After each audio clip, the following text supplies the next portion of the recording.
Welcome to the Leading Conversations podcast, sponsored by the Excel Leadership Network. On each episode, JD Pairing will have conversations with church planting pastors and leaders from around the country. You can learn more about how to connect with Excel at the end of this podcast. Let's join JD now and listen in on this leading conversation.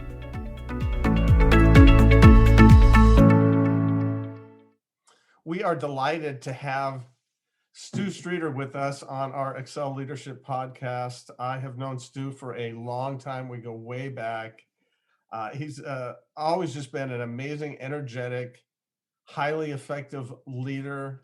He has several ministry jobs, a bunch of kids, does a ton of stuff, and I'm so excited to have Stu with us here. So, Stu, welcome in. Hey, it's good to be here. Thanks, JD. And likewise, you are one of my heroes, and I admire you greatly. Increasingly so with each passing year, in fact. Well, that's mutual. Hey, Stu, I know a lot about your church planting journey, but I don't know, how did you come to Christ and even think about getting involved in ministry in the first place? Yeah, I grew up in a pretty evangelical church environment in the midst of the church growth movement of the 80s, big church. Kind of one of those kids that was always at church, didn't ever really think anything of it. Went through some pretty tumultuous teenage years. Parents went through a pretty ugly divorce, which is sort of a redundant statement, and questioned a lot of things about God's goodness and life of the church. But it was a youth pastor who cornered me at one point, I'll never forget, on the shores of Whiskeytown Lake in Redding, California, while I was waiting to go out on a ski boat, and he interrupted my ski session. And he cornered me and said, "Man, you're an angry kid. I imagine what your life would be like if Jesus got a hold of you. Would you like to hang out and shoot pool on Fridays?" And so he and I would meet every Friday from there on for years and years. And Friday, 3 p.m., we would meet at the local pool hall, and we would shoot pool, and we would listen to music and talk about life and Jesus. And that flipped the script and really ignited me for a desire to follow Jesus and ultimately to get engaged in church ministry. Wow. I got to know you not terribly long after that. You came to our brand new church plant as a college student. It was obvious there was incredible leadership gifts in you. And then you went and were a youth pastor, and the youth group got bigger than the church. And I had hounded you about planting a church. And then you did something that I think may not be true anymore, but you started on what was for many years the worst possible day to launch a church. It probably still is if you launch in that, in that sort of way. But yeah, we had our first public gathering on Father's Day, 2009, June 21st. I'll never forget. Father's Day, 2009, in a little theater building, not a movie theater, but like a little theater where they do plays on Sutter Street in Folsom, California, a tiny little space. And yeah, the rest is kind of history from there. We've helped a bunch of planters and helped plant 10 churches so far. We've got a church planter in residence with us now who will plant in Montrose, Colorado later this year. So that'll be number 11. And it's been a great journey. I steal one of your lines, JD, all the time. I usually give you credit for it, that we've gotten enough things right that we can be helpful to people, and we've gotten enough things wrong that they might actually listen to us. So that's some version of your quote, because we've made a lot of mistakes. But you've had your hand in a lot of church plants, and then taken. I know it wasn't a strategic move to plant on that day. It was just kind of what was dropped in your lap at the time. But you survived that, and I was wondering. There's a friend of mine down in San Diego who was ready to launch. I think it was last March 29, the Sunday, right when everything got closed down. And he had thousands and thousands of dollars worth of flyers and stuff that really just became, recycling. But I want to talk just a little bit about your sabbatical. Uh, well, let's back up and talk about, not only were you doing the church planting thing, but you were working with your denomination leading the church planting thing. So you're bivocational, two ministry jobs, both full time.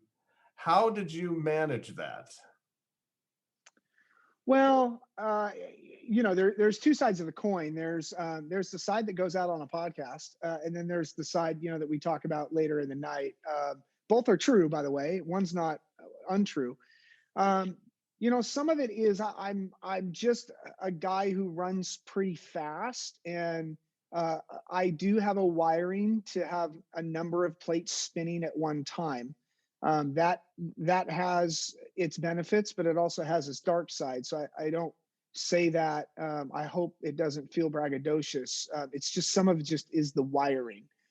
Some of it is two ministry jobs probably lend themselves a bit more seamlessly than running an insurance agency and planting a church. That's its own bag of cats, I suspect. And that world, I don't know. I lead church planting for North American Baptist Conference of Churches. We've got about 200 churches in the US and 200 churches in Canada. And then obviously mission work around the world. And I lead the church planting leg of that journey. So. Well, back to that sabbatical, as somebody who runs pretty fast, has high energy, you're doing both of these jobs for a number of years, doing them really well, two full-time jobs. What made you think about sabbatical, slowing down? And my two questions are, how did you pull that off? How'd you make it happen? And how did it go? Those are my two questions. Yeah. Well, I think there has been a fairly traditional plan among evangelical churches for decades that we don't talk much about in church planting circles anymore, which was essentially try and get a 3-month sabbatical every 7 years. We've got Bible verses for about half of that, and the other half is just kind of this arbitrary 3-month thing. I think anywhere you start is probably a good thing. I would say for most of us in ministry, it never really occurs to us to take a sabbatical until we're either absolutely fried or we do something so foolish, a sabbatical is forced. And then sabbatical is the nice term we give to, being benched or, being out of the game. Let me just interrupt you there. So would you suggest to church planters that this is something they ought to think about? Yeah, I think right. As you were talking, I just realized that's not something, it's something that's happens in the church world and sometimes on church staffs or denominations, but we don't talk about it in the church planting world. Yeah, I think there should be a regular rhythm of sabbatical. We're wired for this. Just like we have a regular rhythm for Sabbath, we ought to have a regular rhythm for retreat, and we ought to have a regular rhythm for sabbatical. Now, I often tell guys, don't mess around with sabbatical until you've gotten the discipline of Sabbath. They come from the same word, by the way. I don't want to get all Greek and Hebrew on us, but if you can't on a regular basis take every week to have a regular Sabbath rest and practice that, you're probably not going to behave real well in sabbatical, and it may end up not being worth its while. So, the best way to get to a sabbatical is to learn to practice Sabbath regularly. But yes, 100%, I think we should get a sabbatical on our calendar regularly. Work with your leadership team. You'll figure out the rhythm that works best for you. Maybe it's 1 month every 3 years. Maybe it's 3 months every 5 or every 7, or, like I say, we kind of, we find Bible verses to support some of that. And I think some of that can be helpful, but I think the most important thing there is getting a regular rhythm of it, because you will always, as a planter, have a reason to not take a break. So how did you do that? I know that you have protected Fridays. If I text or call you on Friday, I'm never going to get an answer until, I don't know, Saturday or Monday. How did you put that into your life? The day off? I think for me, it was probably more out of necessity and less out of, some deep spiritual discipline. Because I run hard and fast and have lots of plates spinning all the time, the crash was probably more imminent for me if I didn't build that in. Because I never run out of stuff to do, like the rest of us never run out of stuff to do. But you're right. Fridays, I turn my phone off. I don't open the lid of a laptop. I take a break from the normal work. And I play and I rest, and I enjoy yard work at my house. So I do some yard work. I have lunch with my wife. It's Sabbath. And so when we began to talk about the sabbatical, that felt like a fairly natural discussion. And the way we did that is we got to work as a leadership team, saying, okay, what things are going to get dropped and need a staff or a leader or a volunteer to pick up. And, it required for us almost a year of planning to make that happen. That might not be the case everywhere. But what I will say is you're not going to decide today to do a sabbatical and be able to get the thing pulled off in a month from now, probably, and come back and be welcomed with a hug.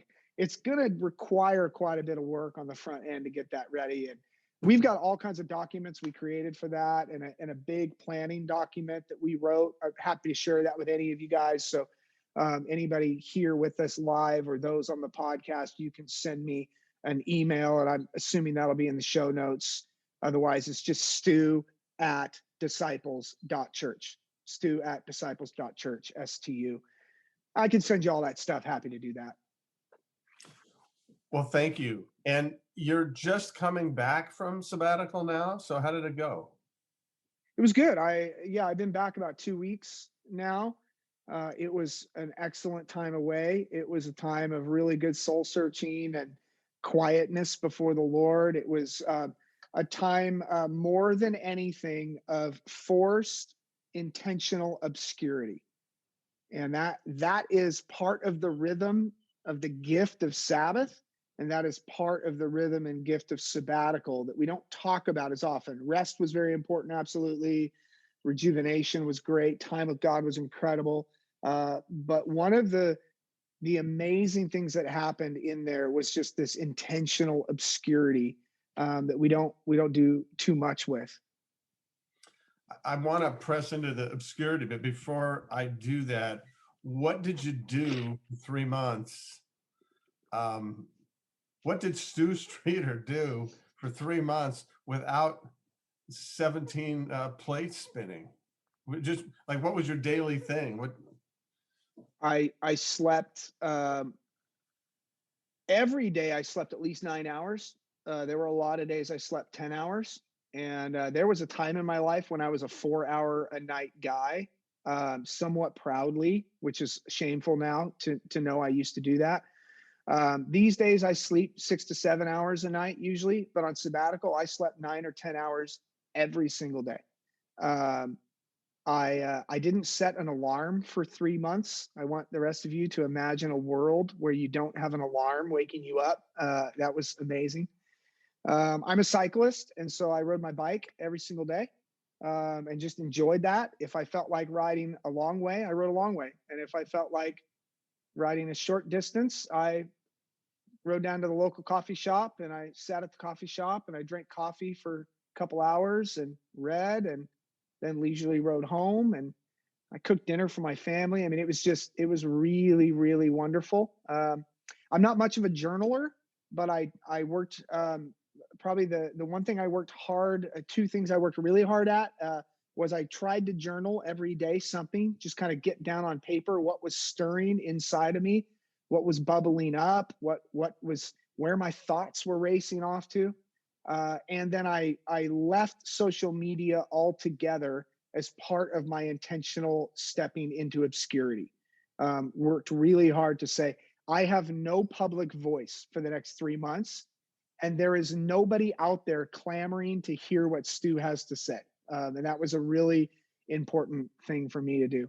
But yeah, that was, and 3 months went like that. I mean, it went really, really fast. Wow. Talk about the dichotomy there of obscurity and isolation. Yeah, this one is huge. And let me say from the outset, I've got notes on this. If you want the notes on this, I'll send those to Alan. So you'll see those in the show notes below. And those of you live can certainly email me and I'll send you all of the notes on this. But 2020 had a pretty isolating effect on a lot of us, if not all of us. And as church leaders, the ground that we either lost in 2020 or the opportunities that came to us as a result of what happened in 2020, I think can really stir up some ambition in all of us as pioneering leaders. And ambition and isolation have a really symbiotic relationship with each other, in my experience. So I'm pretty convinced that feeding that ambition that is in us now in early 2021 to either gain back the ground we lost or capitalize on opportunities can actually lead us into greater depths of isolation than we already felt in 2020. So let me say this from the outset, something really obvious. You have a soul and your soul matters. And Jesus famously said, what good is it to gain the whole world, but to lose your soul? And the truth is, most of ministry life rewards the neglect of the leader's soul. Sometimes, in fact, ministry requires that you neglect or isolate your soul. There are so many traumas coming at us on a daily basis as ministry leaders that if we were to slow down and attend to each of those traumas, we'd never get anything done. And so the ministry life at times actually requires that we put those traumas in a cute little box and wrap it up and set it aside, because we're walking out of one meeting into another meeting and we can't bring that trauma with us. So, like a bank robber walking out of a bank robbery with a suitcase full of cash in broad daylight and getting into a getaway car calmly and driving away like nothing ever happened. This is kind of how we live in ministry. And we're robbing our souls, and the church actually becomes the getaway car. There's actually no better place to hide sometimes a shrinking soul than in the middle of church, in all the frenetic activity that the church provides and requires of us. And then you get burned, or you get betrayed, or you get ignored, or you get gossiped about a few times as the pastor. And this tendency is to become a ghost outside the pulpit or the staff meeting. And you kind of carefully insulate your life, and you create friends outside of the church. You show up to meetings and you're kind of not really fully present because you can't give yourself away. And yet obscurity is really different from that isolation.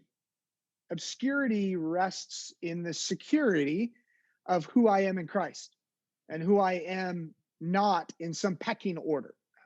Obscurity is to be authentically known, if even only by a few, rather than being falsely known by a big mass of people. Obscurity provides us with the opportunity to see the other in a room rather than trying to maneuver around a room to be known by the right person. And finally, obscurity is typically marked by a total lack of hurry. Whereas isolation, and when we're in isolation, we find ourselves rushing around either to be seen or rushing around to remain hidden. In fact, there's a book written called Embracing Obscurity in Light of God's Everything. And in there, the author writes, the trouble with you and me and the rest of humanity is not that we lack self-confidence, as we are told by the world. But the trouble is that we have far too much self-importance. The thought of being just another of the roughly 100 billion people to have ever graced this planet actually offends us, whether we realize it or not. We have such a high opinion of ourselves that to live and die unnoticed seems a grave injustice. So a couple of things here that I found in sabbatical to really help me lean into obscurity and yet be known and resist isolation, which is my temptation. A couple of things here. Isolation feels great in the short run. You isolate and you're safe and you can't be hurt, but it is deadly to our souls in the long run. Obscurity, conversely, is really scary in the short run, but it actually gives our soul life. I actually think that obscurity is a leader's secret sauce to longevity. And here's why, all this is true is Israel had the wilderness. David had his time of running from Saul, and Jesus had the desert. And in Matthew chapter 4, we see Jesus wrestling with the enemy of our souls over power, fame, and security. And at the root of all this was his desire to lean into obscurity and not be isolated. So a couple practicals. Let me give you just two little practical steps here on this. Practical step one is this: focus on being aware being more aware, and think less about your own internal ambition. Because I really believe that ambition is the driver to isolation. Ambition will always lead us to greater isolation. I think we would all agree that God's kingdom is alive and well, and that COVID can't kill it, and that racial unrest can't stop it, and political division can't slow it down, or anything else 2021 throws at our churches. We serve a God who lives in perfect community, Father, Son, and Spirit. And just as the Father sent the Son, and the Son sends the Spirit is sending you and I, the church, made in his image, to announce that he is redeeming all of creation. To put it in a shorter phrase, C.S. Lewis writes in The Lion, the Witch, and the Wardrobe something to the effect of, Aslan is on the move. This idea that God's kingdom is on the move and we can't stop it. So we don't have to drive with ambition to make it happen. We just have to be aware. God, what are you up to? What are you doing today, God? What's happening? And then be aware of our own self in that as well. Let me skip ahead to number 2. There's lots more on number 1. I can send you the notes. And we'll end with this. This is great stuff, but we'll end with this one, okay? Yeah, great. Dallas Willard says, the main thing you bring the church is the person that you are becoming. That's what everybody will see. That's what will get reproduced. And that's what people believe. Arrange your life so that you're experiencing deep contentment, joy, and confidence in your everyday life with God. So this is that invitation to be aware and not be driven by ambition. So the second one in that is this practical step number 2. And this is really, really simple. Take a minute at the end of each day and write down as many interactions as you can remember you had with people, and imagine how those people experienced you. Was I present? Was I patient? Were the fruits of the Spirit in me? Was I listening? Was I aware in the moment of how they were experiencing me? And I'll just be really vulnerable with you. I sat down, as I've been trying to practice this myself, at the end of yesterday, and I wrote down my day. And here's what I wrote down. I woke up early this morning before my alarm even went off, which was already set really early. And immediately I felt the pressure of all the deliverables I had to get out today. I raced from meeting to meeting. I realized at 3 p.m. for the first time all day how over-caffeinated I was and that I had not eaten anything all day long. Also, I realized that I had double booked myself at several points this week, and I had to eat crow and own that when I was rescheduling a whole bunch of stuff. I raced home edgy, sent off a couple of emails that had to be rewritten twice before I could send them because I was so aggressive in the first draft. I argued with a repairman at my house who was fixing something that he had already come to fix and was charging me for twice. And then I sent a snotty text to my family. I went for a bike ride and I posted my fastest time of my entire life up a nearby hill that I ride twice a week. This is no coincidence. All of that angst went right to the pedals. I came home, I ate dinner quickly, and then I went back to work until 9 p.m. until it hit me out of the blue all that I had reverted to in one single day after sabbatical. Like this gravitational pull for me to feed my personal ambition was terribly isolating in my day.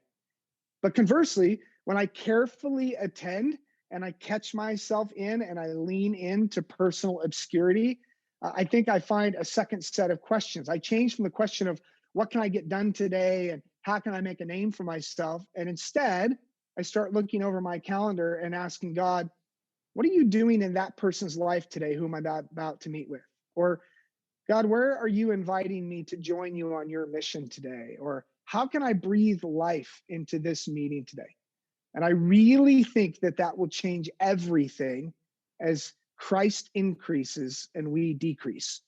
But I really believe ambition will remain the driver of isolation in 2021 if we're not careful and attend to it. Wow, that's really insightful, thoughtful, and helpful, Stu. Thanks for sharing all that stuff. Thanks for being who you are. I've experienced you in a good way today. You can put that in your journal tonight. Thanks for being here. Thanks, JD. Great to be with you. Thanks for joining the Leading Conversations podcast. We hope that you found it both helpful and encouraging. At Excel Leadership Network, our focus is on the church planter rather than the church. If you'd like to find out more about us, visit our webpage at excelnetwork.org. Don't forget to subscribe to this podcast so you don't miss any future episodes. See you next time with another Leading Conversation.